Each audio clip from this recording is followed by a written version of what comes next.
Okay, this is something that I've thought about a lot as I've gained more experience in emergency medicine, seen more situations.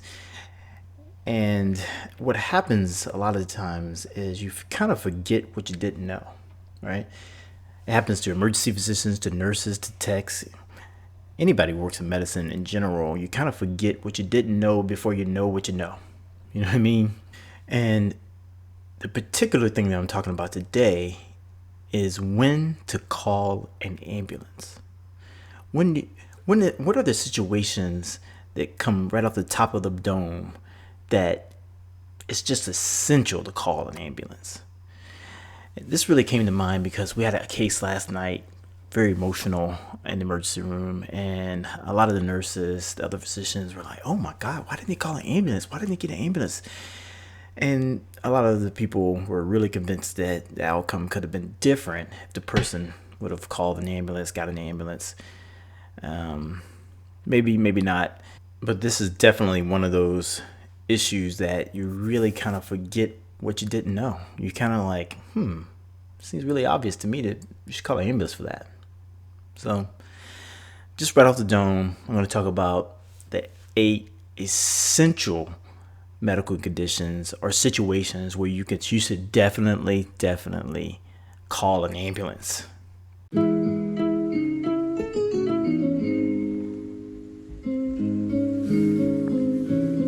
With sturdy motion, I mix the potion that gives us our mental powers. Begin with the prenup, an intro to the info. I'm itching to get distro. This is just a window in the world of Dr. Lingo. Flashing lights at disco. Ideas come in like disco. The name is common sense though. Not to keep this rapping, bro. This is what you don't know. I bet it's just a bill. Take it away from the show.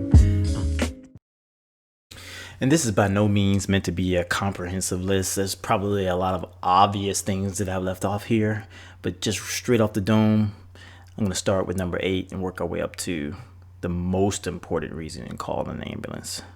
Always, okay? All right, number 8. Someone has fallen from a great height. Like out of a second story window. Off of a second story floor. Like somebody's on a 2-story building, they're on the roof, they fall off and they seem to be seriously injured, or you think they might be seriously injured. Just call an ambulance. It can make it a hell of a big difference, right? And this is going to be a recurring thing, right? A lot of people, at least when I grew up in a kind of a rural area that was outside of a small city. And in rural areas, and maybe there's definitely some legitimate logic to this. People think, oh my gosh, I'm gonna have to wait so long for the ambulance. I can get them there before the ambulance even gets here. And maybe in the rural area, that might be true.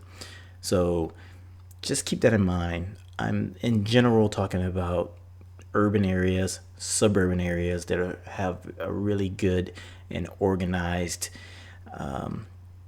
EMS system with trained paramedics and ambulances that are readily available. This definitely wouldn't apply to an area that's rural or a place where you have voluntary paramedics or something like that. That may be a completely different situation where it might be actually better just throw a person in a car and get them to your nearest emergency department, no matter what their capabilities are. But in an urban setting, a suburban area outside of a major city, that's what I'm talking about. Okay. So someone's falling from a great height, right? It's not like just the ambulance is just going to just get them there and put them in the back and rush them, to the nearest emergency room like a taxi. The recurring theme here is that an ambulance, they know exactly where to take you, right? So they get there and your blood pressure is low. I mean, you could have a ruptured spleen, it could be a pneumothorax, which is a collapsed lung, right? Somebody can fall, the ribs can break and collapse. It can puncture the lung. The lung could then be pushing on the heart, causing compromise of cardiovascular flow and low blood pressure. A trained paramedic actually can kind of go ahead and address that in the field by decompressing the lung, and that could be life-saving. By the time you get to a hospital, it could be too late. If the blood pressure is low and the spleen is ruptured, they can start fluids to at least get the blood pressure up to get perfusion to the brain, thereby saving someone's brain, and they're not arriving at the emergency room brain dead. And in some ambulances they can give blood transfusions, or they may actually decide, hey, look, we're kind of far away from a major trauma center, let's call a helicopter to the scene. A helicopter definitely can give blood, they can do a decompression, they have very highly trained paramedics that can do some major things. But that only happens if you call an ambulance.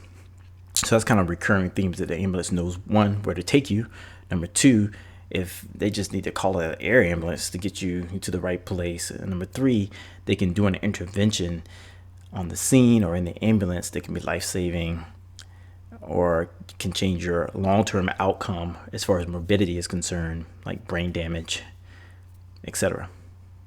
I guess the fourth thing is that they will actually alert the emergency department, and therefore in this situation the trauma team, that you're on the way, so they can be activated, because the trauma surgeon, the person that can immediately operate on a person, the trauma team, they're not always there and available and assembled, but they can be assembled pretty quickly.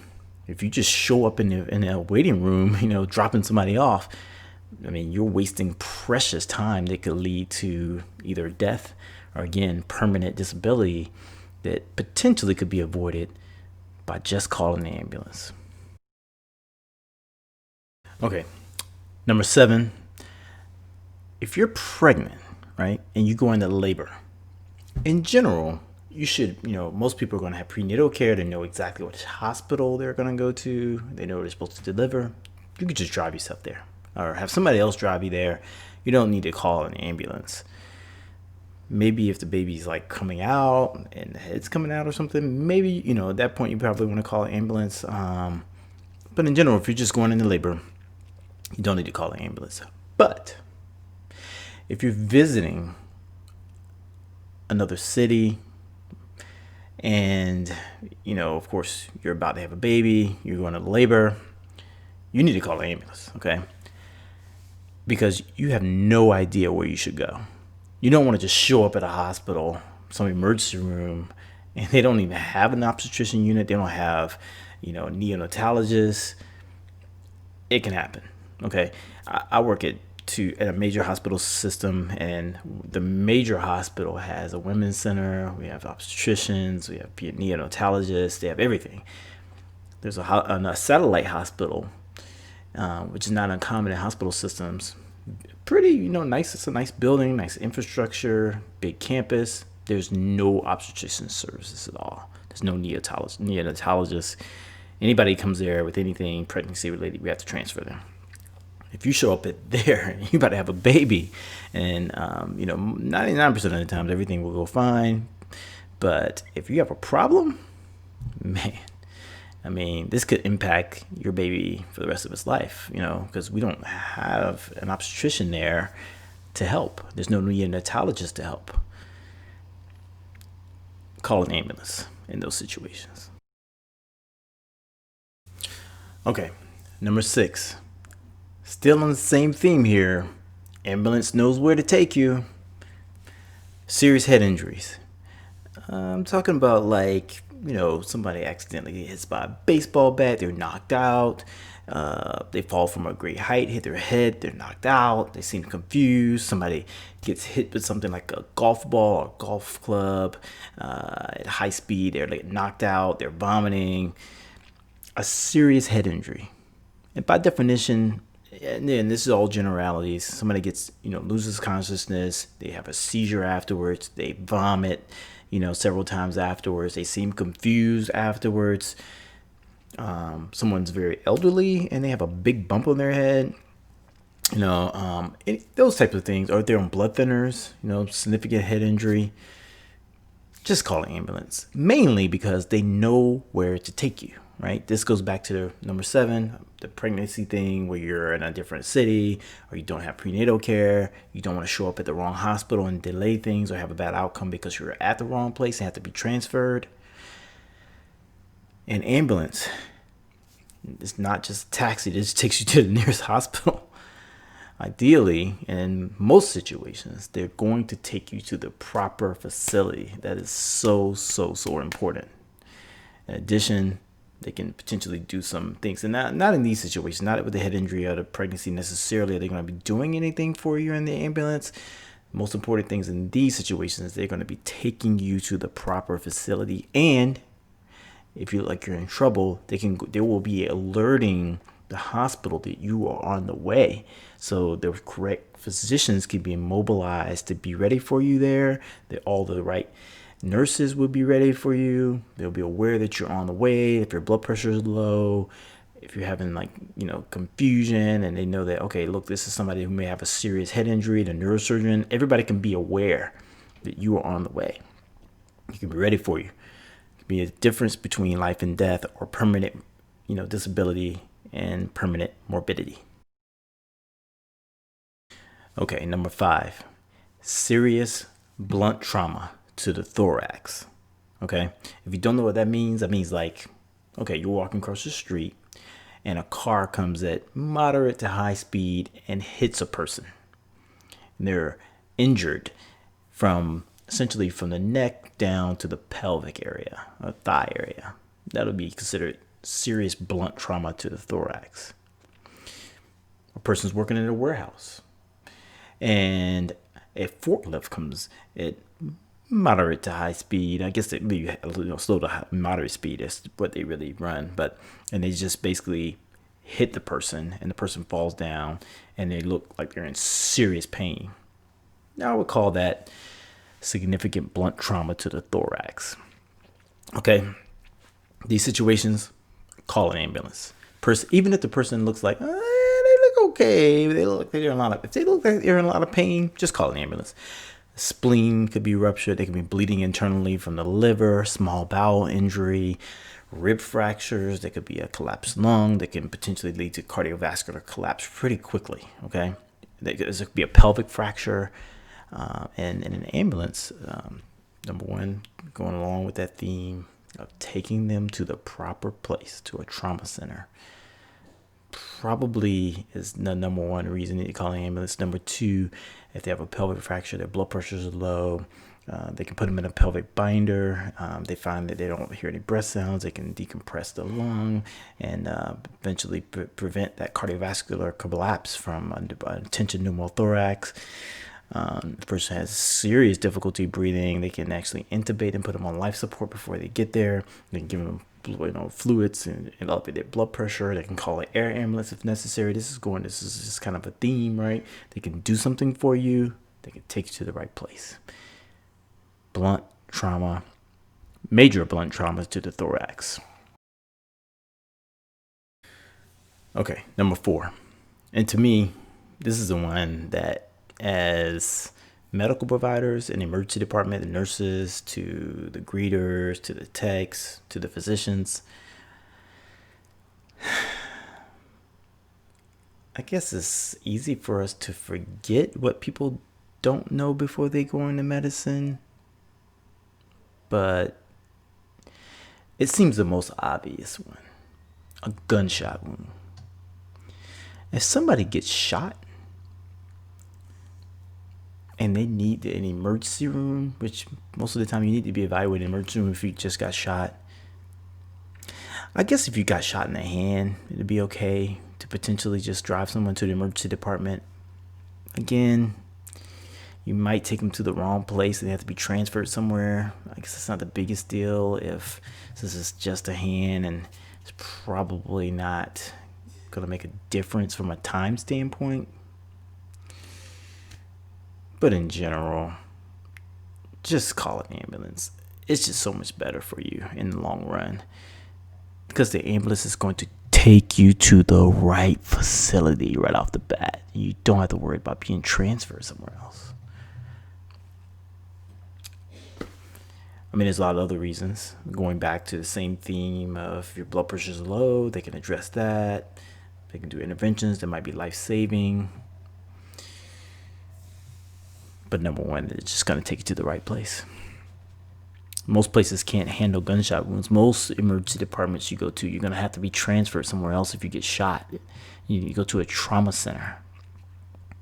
If you know, I guess in your urban area where the trauma center is, and you know which emergency room to go to, and it's not a gunshot wound between the knees, well, from the knees up, maybe it'd be reasonable to take him in a private vehicle. Maybe, if it's from the knees down or from the wrist down.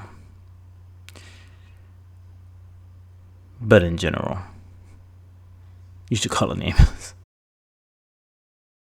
Okay, number 3, overdose. Okay, specifically if it's an opiate overdose and a person's like drowsy, confused, or unresponsive, you need to call an ambulance. And this can be, I mean, this is like life or death type stuff, right? Because if somebody's an opiate overdose and they're not breathing or they're poorly responsive, a paramedic, they basically fix the person right on the scene. It's like a resurrection. They give them Narcan and boom, the person wakes up, they're breathing. Because if you wait too long in a situation like this, you're not giving the proper oxygen, the proper airway support, not giving Narcan, they could be left brain dead or dead. And time is of the essence, okay? Now, nowadays, there are Narcan auto-injectors that are prescribed by physicians. I prescribe them for patients that come in with an overdose just in case they have one in the future that may be available. If it is available, you need to administer it to that person immediately. Don't hesitate. It's like just basically like jabbing into their thigh. You hit the button, but don't even wait for them to wake up. You still need an ambulance, okay? Just in case it doesn't work, in case it's expired, because in case it doesn't, inject the medication properly, whatever reason. You need to call an ambulance in a situation where somebody has an opiate overdose and they're confused, out of it, or don't seem to be breathing, they're poorly responsive, okay? In addition to that, any overdose where a person seems to be confused, out of it, poorly responsive, call an ambulance. They may have to put the person on life support. They may have to give them fluids. They may, check their or fix their blood sugar. Okay, this is be a big difference between their morbidity, mortality here. Call an ambulance. Number 2, a person collapses. In general, if a person collapses and they're poorly responsive or they're unresponsive, call an ambulance, okay? They could be hypotensive. They could be bleeding internally because they have an aortic aneurysm that ruptured, or ectopic pregnancy that ruptured. They could be severely hypoglycemic, okay?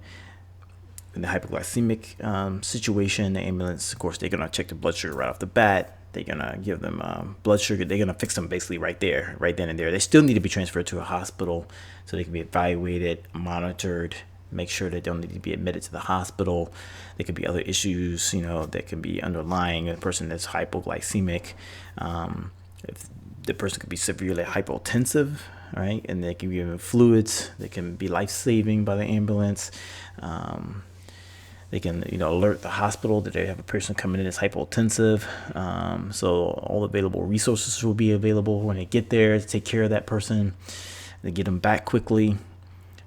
This is majorly important. If a person collapses and they're poorly responsive, call an ambulance. Okay, and the number 1 situation where you should definitely always call an ambulance is a cardiac arrest. Seems obvious to me as an emergency physician, to a nurse, to other physicians, but it never ceases to happen that people of means, people who are smart in other areas of their life, they take somebody who's collapsed, they're pulseless, and they put them in a car. If you put them in the car, you can't do CPR and drive at the same time. The entire time they're in the car, they are not getting any blood flow to the brain.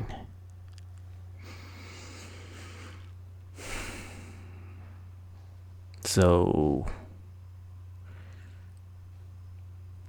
yeah, you may as well just drive them to the funeral home, because there's nothing we can do. If somebody has a cardiac arrest and you're in a public, like a business area or something, where they have a AED, automatic external defibrillator, it's important to get that on them. Call an ambulance, get that on them, follow the instructions on there, see if they need to be defibrillated. Any mall will have one, any stadium will have one.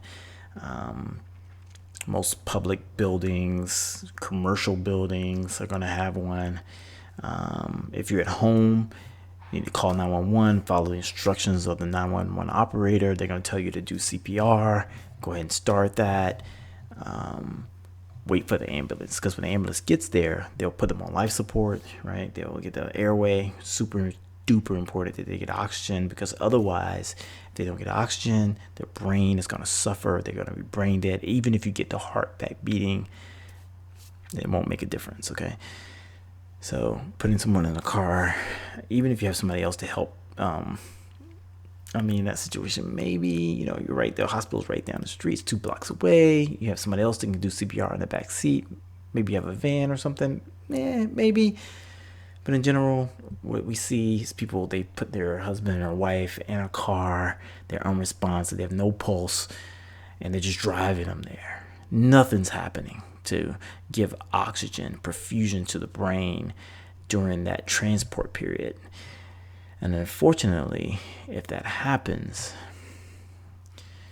there's really nothing you can do for a person once they get to the hospital. It's sad, but it's just true. So that is the number one reason that is the number one situation where you need to call an ambulance. All of these are essential to call an ambulance, but that's the most morbid one for sure. So those were just 8 quick, off the cuff, straight off the dome situations that I've seen over and over again that people don't call an ambulance for, and I'm sort of perplexed, like, man, why didn't they call an ambulance for that? And of course, those are not the only situations where someone should definitely call an ambulance. But I'm just asking you, do you have any insight into why a person wouldn't call an ambulance in these situations, or any other situation where an ambulance can make a difference? What's the thought process? What are the obstacles to making that decision? I'd like to hear from you so I can understand and maybe address those issues on a follow-up video. Don't forget to subscribe to be notified when we drop new Dr. Keith episodes. And please post any questions you have about this episode or any other medical questions in the comments.